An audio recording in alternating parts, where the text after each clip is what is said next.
Welcome back. Well, there are some things in life that are certain. Taxes, death, and it would seem petrol prices going up.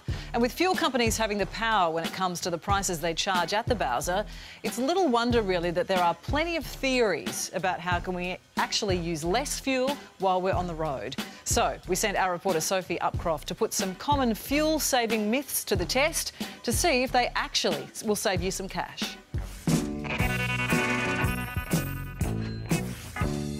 After fuel, I got no money left pretty much. It is dear, but what do you do? It's always unpredictable. One day it's up, the next it's way back down again.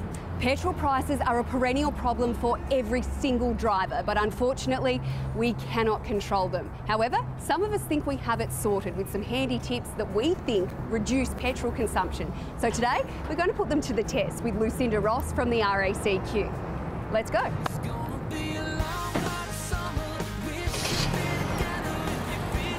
So Lucinda, it's long been legend that if you're driving in the heat like today, that you can turn the aircon off and roll down the windows and that'll save you a bit of money on petrol, is that right? If you really do want to save money on fuel, it's best to kill the aircon and switch those windows down because that is going to save you some money on fuel consumption. But there is a caveat here. If you're going over 80 kilometres an hour, you need to wind your window back up or you'll actually use more fuel because of the drag that it creates. This is also the case if your tyres are underinflated, so it's important to make sure that they're fully pumped at all times. Our advice is to make sure that you're actually filling up 10% more than what the manufacturer recommends to get the best mileage out of your fuel. How do we actually check what air pressure we should be aiming for?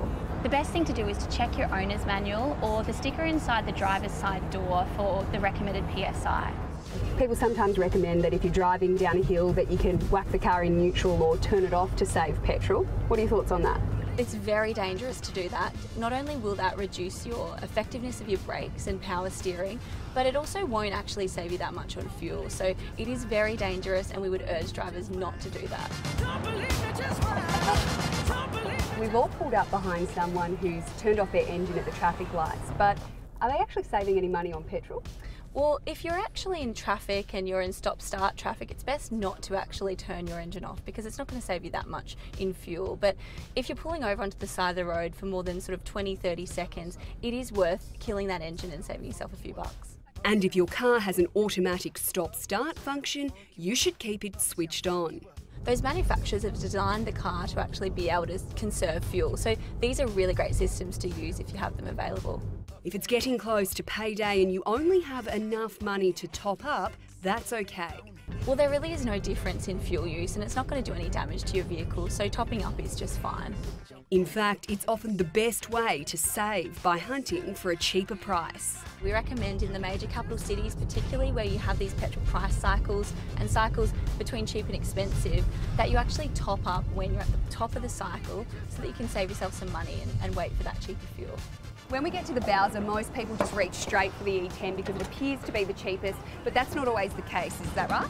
Well, that's right, and that's why with E10 we always say because fuel consumption is higher, it's really important that drivers make sure they're paying at least 4 cents per litre less for E10 than regular fuel.